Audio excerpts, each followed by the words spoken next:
babu 5 dambugal jowa bangal darsu arano on e makko babul muraqaba hino yewta en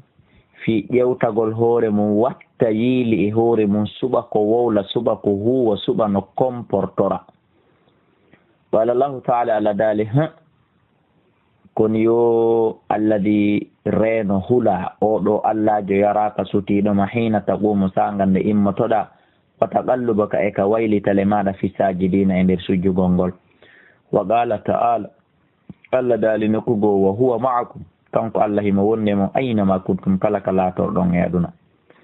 wa qala ta'ala allah daali inna allaha ande no allah de la yakhfa suɗotako alayhi e makko shay'un hay e hunde fil ardi ka leydi wala fi samai wona ka asama ɗum ɗo fof ko firi ko ya suɓo ko wowla suɓa ko huwa wa qala ta'ala allah daali nokkugo inna rabbaka anno joma labil mirsad himo ka habborde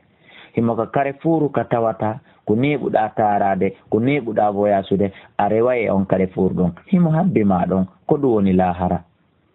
eto hara sa yehi ka lahara ɓabe yaha hara hino woodi ka fonɗon ɗaɓɓu ka fonɗon ɗaɓɓu ka tawamo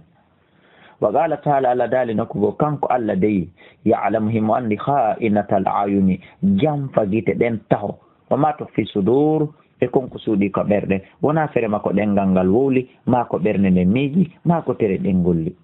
ko raɓɓiri kon wal ayate ayeje filbaɓe wonɗe ɗengal dambugal kathiratun hiɗe ɗuuɗi e pi kadi maalumatun koɗe andaɗe wa amma al ahadis amma hadiseje yewtude ɗen fi renagol watta yiili e hoore mum fal awwal hadise ara noon an umar ibn al-khattabi radiyallahu anhu qala o maki baynama nahnu tumane tawno menen julusun meɗen jooɗi inda rasulillahi takkone laaɗo allah sallallahu alayhi wa sallam data yawmin ñande go ede tala'a tumande ƴellitino alayna e amin rajulun gorko shadidu bayadi thiyabi tiiɗuɗo rawnugol coñci bimana rawna coñci yoppeng shadidu sawadi sha'r tiiɗuɗo ɓawlugol sukundu bimana ɓawluɗo sukundu mir la yurayi e taake kadi ko neɓuɗa darde alayhi e makko asara safari batte yaado a yiyata nduggu a yiyata loope a yiyata poussiére pus wala ya'rifuhu minna ahadun goto kadi yamin andamo ko ni o ardi hatta jalasa ha o jooɗi ila nabii takko annabajo allah sallallahu alayhi wa sallam fa asnada rukbatayhi o jicci koppi makko ɗin ila rukbatayhi takko koppi nelaɗo ɗin wa wada'a kaffayhi o wallinewe makko ɗen ala fakhidayhi ka hoore buse makko wa qala o maki ya muhammad akhbirni humpitan anil islam fi islam fa qala rasulullah nelaɗo allah sallallahu alayhi wa sallam jaabimo al islam ko wiyete islam wona ko metti fi anta shada ko ne seedi totoɗa an la ilaha illallah wa anna muhammadan rasulullah ta kadi koko woni ka nder ɓernde seedi toɗa ala reweteɗo e gonga sewna allah muhammad ko nelaɗo allah wato qima salata ñiiɓa e julde nden juula wago toon e fewndo makko hara na a yoɓitowo na a juulowo angoro wa tu'ti zakata itta zakka jawle ma ɗen hara wiyali an jawdi ma ndin an ko an andi no ɗaɓɓiri ko an andi no heɓuri komo faalaɗa ñamata ɗi wata suumu ramadana hora lewru suumaye haran a jooɗaki e wi'ugol docteur hino tongan ma horugol an koma irsel koma diabete koma gastriti to e to yiite jahannama hino muusi ɓuri ɗi ñabbeli ɗo fof wata hujjul bayta hajjoya ka suudu kaaba in istata'ata sa heeɓi feere ilahi yahugol e mayru sabila lawol hara jooɗaki waɗaka haqqillema ittugol 30 million frangine masala hajjoya ma 25 million hajjoya wonande golliɗoɓe frangine wonde ɗum koko ɗuytata manan kunkun ɓaala kanko landiɗo on o wi sadakata ko gonga manani mouhammadou sayna umar maki fa ajibna lahu min ha wimogoy yasalu himo landade ne laaɗo o sadde go himo gonginde ne laaɗo qala o wi kada joni fa akhbirni humpitin anil iman qala ne laaɗo maki an tu'mina billah konde gomɗinta allah wa malaikatihi wa kutubihi wa rusulihi wal yawmil akhir wa tu'mina gomɗina bil qadari kudduri e allah on khayrihi ko moƴƴi ton kon wa sharrihi ko boni ton kon ɗin koddureji ɗiɗi kala ko moƴƴuɗa wo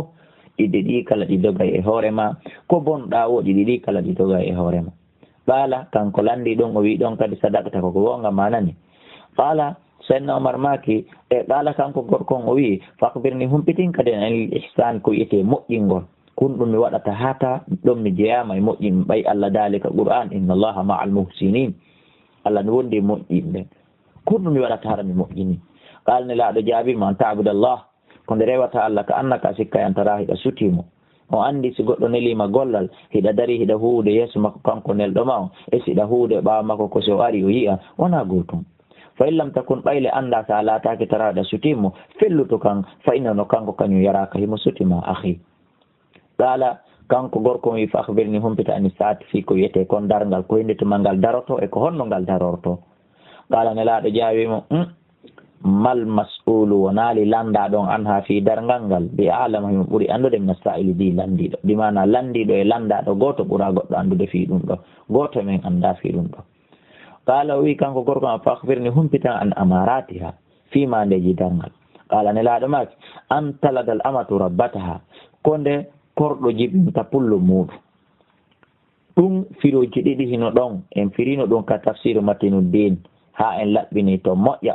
ha ton jinɗo woyo yaw yiltito ka tafsiru matinuddin ma nodda ka numéro téléphone ji 67 60 53 09 téléphone ji ɗin fo réseau ji ɗin fo si wona Areeba on tigi waɗa même numéro wa antara e nde yiyata alhufata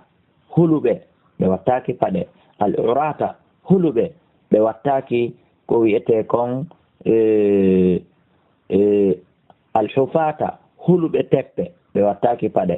al urata ɓe tawata ko huluɓe ko'e ɓe hippaki ko fone al alata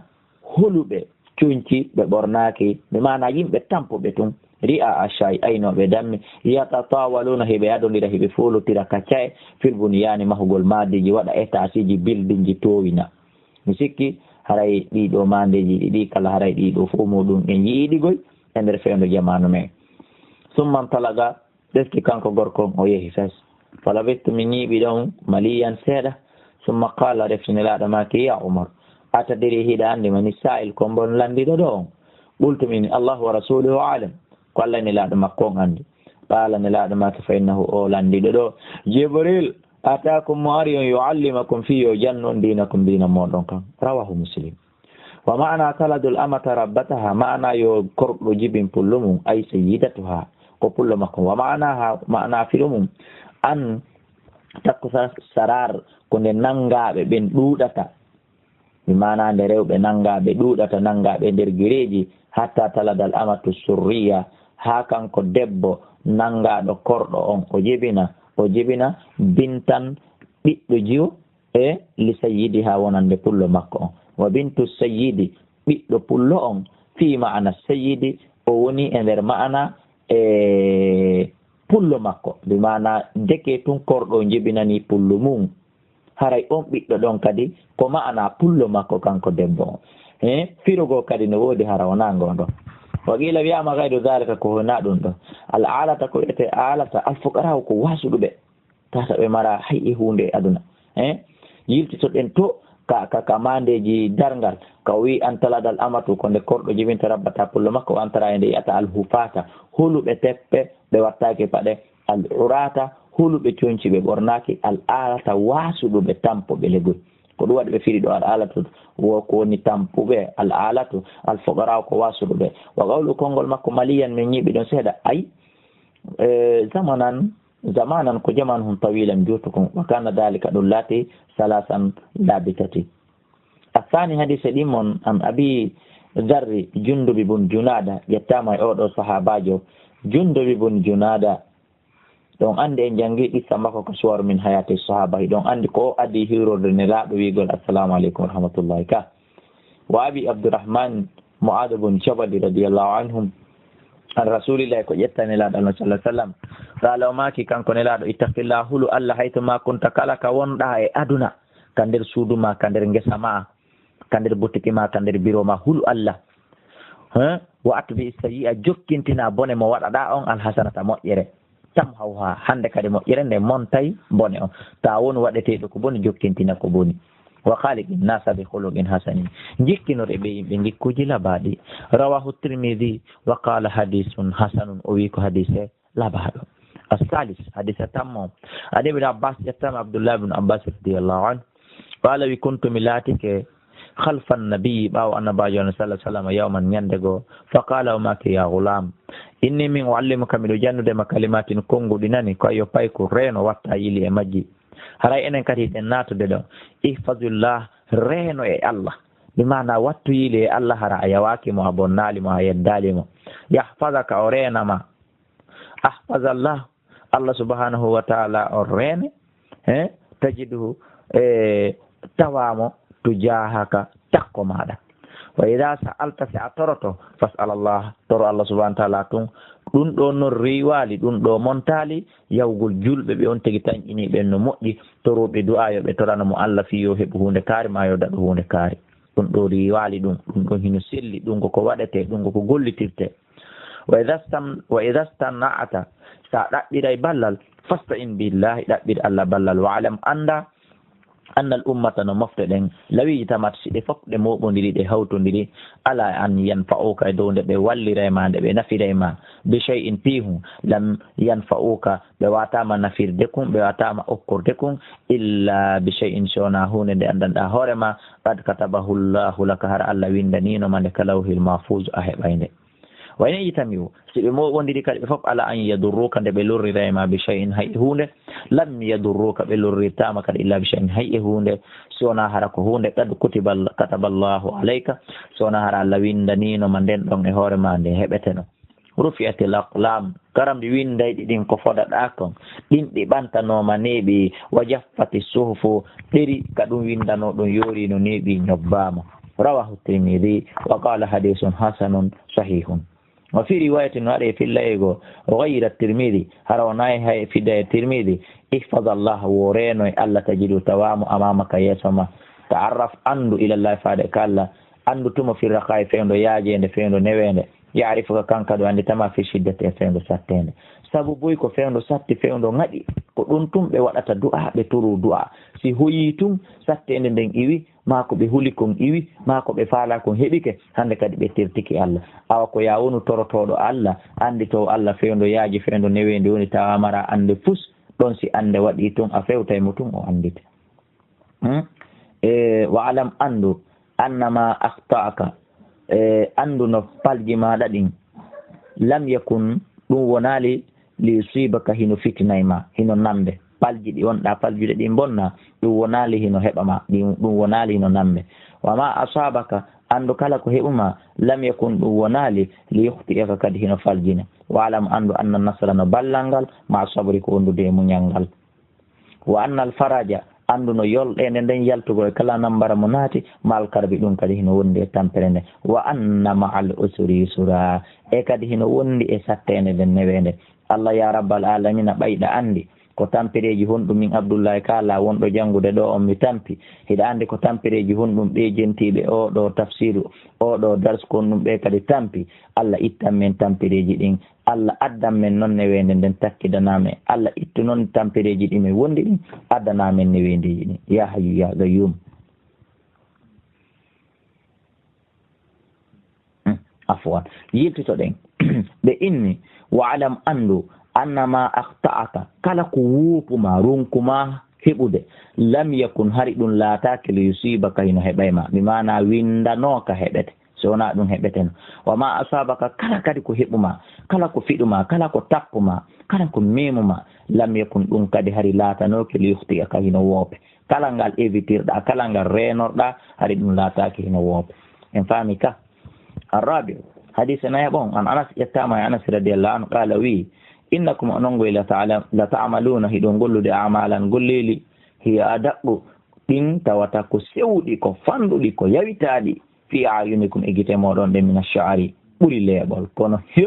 كنا من لاتك من نعودها هارمة دين كونتين وصفة دين قل لي ما دين كونغودي على أحد رسول الله في جمال النلا صلى الله عليه وسلم من كونتين ودي من كون سندر نودي من الموبقات wonde ko jeyaɗi e bakkatuji halkayɗi jommu awa musidɓe julɓe suɓen ko wolen enen hiɗen fijira sana ko yagal e konguɗi ma hiɗen fijira denɗu yagal ma keynira yagal e konguɗi ma e kugal ko tawata ko yaltinta goɗɗo islam rawahu al-bukhari wa qala wi al-mubiqatu halkayɗi ɗin ay al-muhlikatu ko halkayɗi ɗin الخامس حديث جواب عن أبي هريرة وكجت أبا هريرة عن النبي كجت نبا جل صلى الله عليه وسلم قال ما إن الله تعالى أننا الله يغار مهيرة وغيرة الله تعالى هيران الله أن يأتي المرء ko nde neɗɗo arata ma harramallahu alayhi konko Allah harminimo imana Allah no hirɓa koyde tuma o hirɓata ko tuma neɗɗo on ari e waɗugol hunde nde kanko Allah o harminanimo fewno ɗon Allah hirɓay bimana mone muttafaqun alayhi so wiyama Allah hirɓay wona sare ko wiye hir sifano enen hirɓirten awlegoy ko o monoto wal ghayratu ko wiyete hirɓugol bi fathil ghayni sabu ko gayno waɗa ko masal dow wasuluha ay al anafatu ko bimana ko himo nefino ko himo mono as-sadisu jeega ɓunno nabi hurayrata radiyallahu anhu annahu no kanko sami annabiya onaniri annabajo no sallallahu alaihi wasallam yaqulu umaka inna salasatan min bani israila ande no yimɓe tato jaaɓe bani israila abrasa inna salasatan ande no yimɓe tato min bani israila jaaɓe bani israilaɓe o yawn abrasa o heɓi ɗamajam o taƴata kon kulli wa agra o yawoni ko wiyete kon agra bimana ko ɗum woni boofojo wa ama o yawoni bunɗo Allah jarribori e bani israila yankoɓe tato goto kala façon ngu ñawɗo ndareɗo moƴƴa ando neɗɗon ko renotoɗo subano o warra jon noon arada allahu Allah faala an yabtaliyahum nde o jarribotoɓe fop o waɗi hon ɗum fa ba'athahu immini ilayhim e maɓɓe malakan malaikajo fa atal abirasa malaikajo on ari o mo ɗamajam fa qala wi ayyu shay'in ko hunɗum e hunde ahabbu ilayka ɓura yiɗede kama hande qala wi lawnun hasanun komi hettu mbadi labandi wa jildun hasanun e guri labangil wa yadhabu iwa anni en alladi oɗo ñaw nde ɗo tampere kado ɗadarani nasu gomɗiɓe ɓen fop ñidde ñilan hawkilan joni famasahahu o mawlimo o moccimo fa dahaba iwi anhu e makko qadarhu ella makko on tuundi makko ndin wa ata wa utiya o okka lawnan couleur bimana mbaadi hasanan labandi fa qala wi fa ayyul mali ko hunɗum e jawle ɗen kadi fop ahabbu ilayka ɓuraɗa yiɗede mi okkore qala wi enele min alibuli ko ngeloɗi simi heeɓi ngeloɗi min ko ɗum ɓuranilan e jawdi aduna fof aw qala ma o inni albagaru ko nayi goɗɗum e mo shakkar rawi filliɗo hadise on hino sikkiti si tawi oɗo ko nayi ɗin déclare no ka ko ngeloɗi ɗin ala kulli halin fa uti o jonna naqa tan ko ɗum woni ngeloba ushara'a ko ɗum woni janɗumba yottimba fa qala o wi barakallahu laka fiha yo Allah waɗane barki e mba ngeloba fa atal aqra o ari ka bofojo on qala wi mo ayyu shay'in ko honɗum e hunde ahabbu ilayka ɓura yiɗede ka maɗa qala wi sha'run hasanun ko sukundu labandu wa yadhabu iwa anni en hada alladhi nguɗo ñaw qadarani nasu ngo yimɓe ɓe ñiddinirilan fi muɗum fa masahu o mawli on ɗon kadi fa dahaba iwi anhu e makko ngun ɗon ñaw boofo yagal e taƴugol sukundu wa utiya okka sha'ran sukundu hasanan labandu qala wi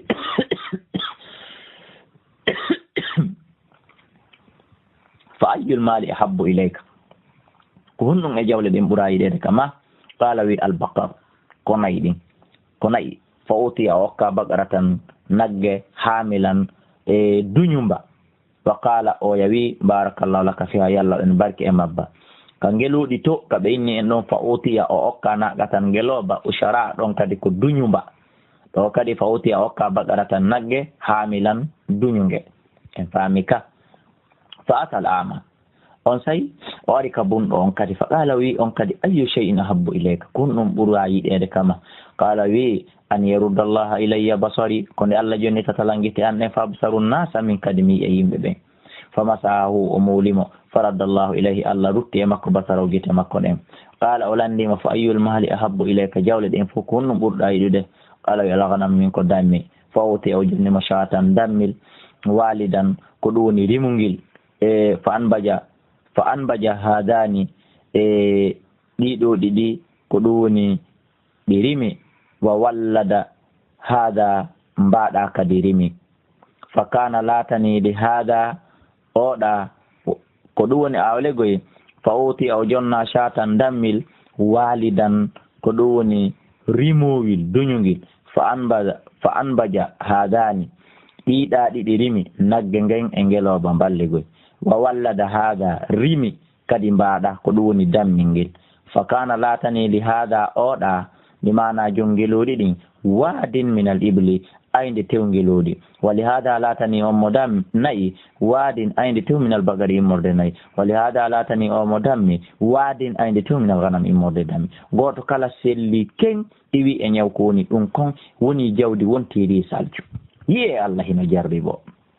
tumma inno refti même on malaikajo mo Allah subhanahu wa ta'ala imminno e maɓɓe hande kadi o immi kadi wattugol kadi tourné ka maɓɓe atal abirasa o ari bunɗo o fi surratihi o ardi e oɗo ka oɗo bunɗo wumunoɗo o ardi e makko e mbaadi ndi o wonduno ndin wa hay'atihi e mbaadi ndi o wonduno ndin ko gotum mi mana kanko malaikajo o wonti bunɗo o wayli bunɗo no oya wumirnono faqala wari rajulun ko gorko miskinun miskinajo qadin qata'at gomɗi taƴibiyay an alhabal bimana ɓoggol ngol awalego e joɓan on lanni fi safari e voyage an ko ɗuni ɓoggol ngol taƴi jon noon fala balaga liya ala wo no mi hewtira alyawma hande illa billahi si wona hara ko Allah subhanahu wa ta'ala woni ko wallitila thumma bika rifti ma an joni haray mi ari ya wallan ko wawɗa walde kon as'aluka mi tori kema mi tororima billadi o allajo ataka lawna okkuɗoma couleur alhasana labaɗo wal jilde alhasan e guri labangel wal mala ko ɗum woni e jawdi mi ba'iran ko ɗum woni wal mala e jawle ba'iran ba'iran ɗuɗuɗi ataballahu bihi e afwan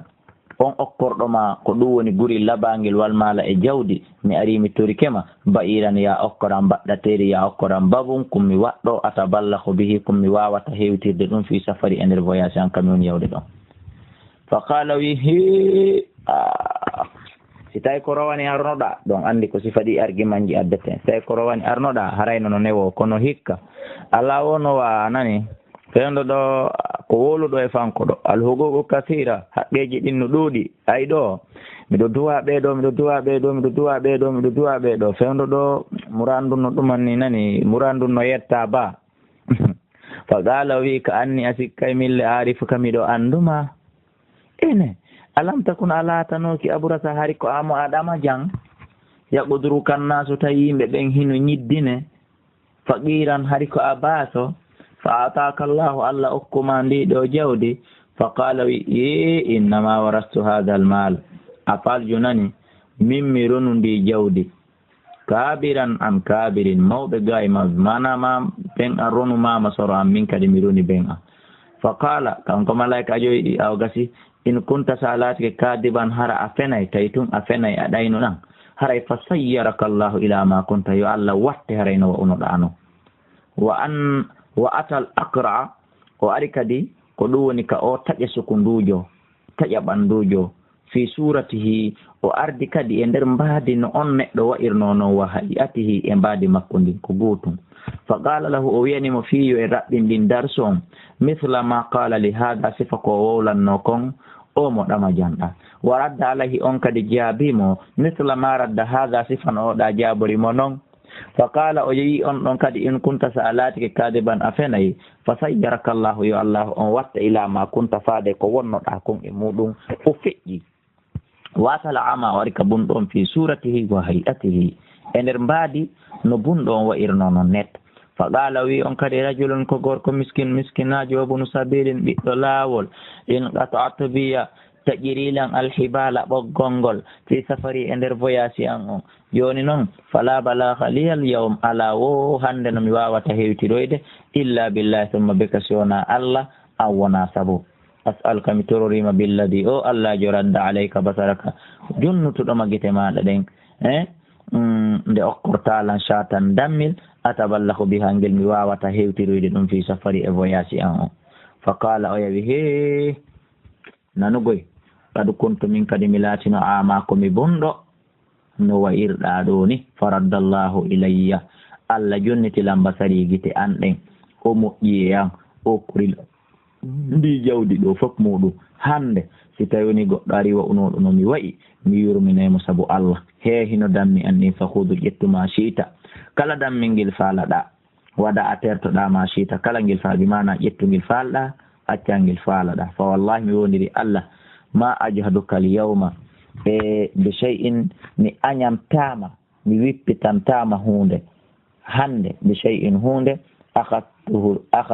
akhadathu Allahu azza wa jalla nde Allah subhanahu wa ta'ala akhadathu jatta nde Allah azza wa jalla tedduɗo towuɗon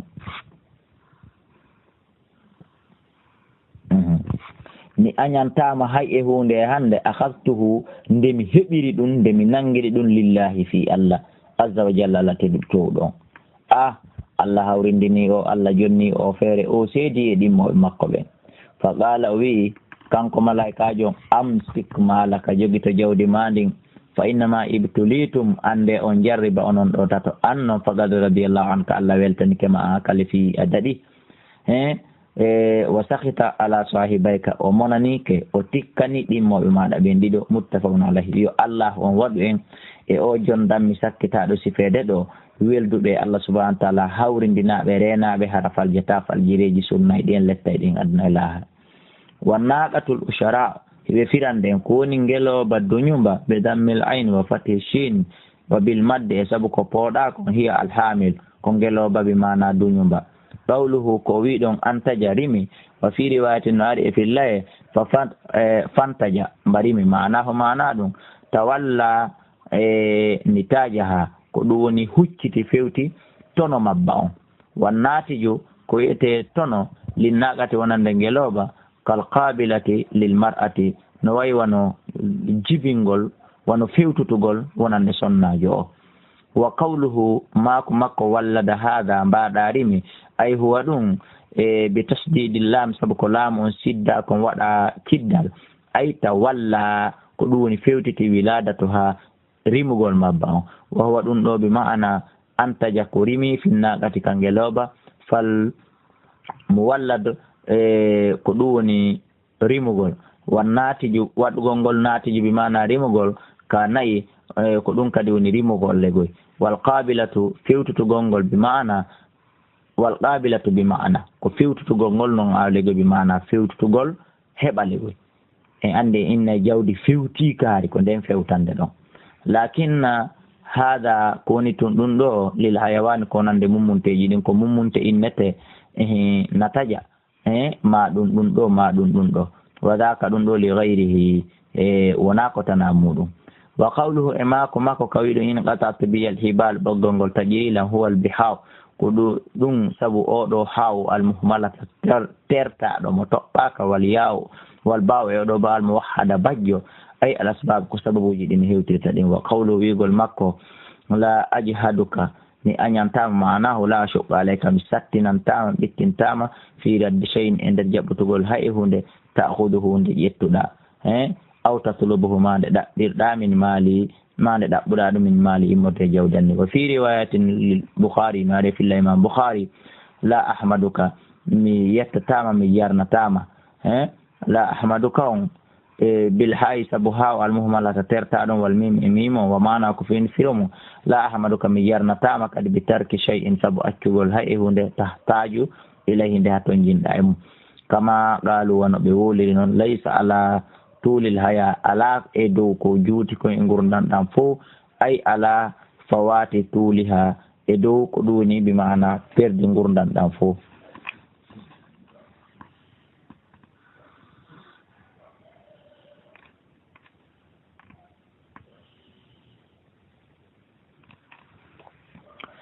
الصعب حديث جدبون عن أبي يعلى يتم أبي يعلى شداد بن أوس رضي الله عنه عن النبي كو يتنبى جل صلى الله عليه وسلم قال أنا لا ما كم ريتا دو القيس دو عندي كو يتيجو دو من دانا نفسه كون دومين دو ومكي ممكن دلتكي واوكي وعمل أقول لما بعد الموت كون كنا فويت مباو وما يكون يجو ونا واو دو ود مسين كالكولاتريس ما واو دو تابو دو اورديناتير ما واو دو ييد ما واو دو كالكول دي كهوري na on wiyete yojuɗo wala ajizu ko wiyete en jofojo mani tawa nafsahu ko on jokkinɗo wonki muɗum kin hawa ha ko welataki kon oɗo haysko wawɗo doginde avion haysko wonɗum tigide ko ɗo wiyete en jofojo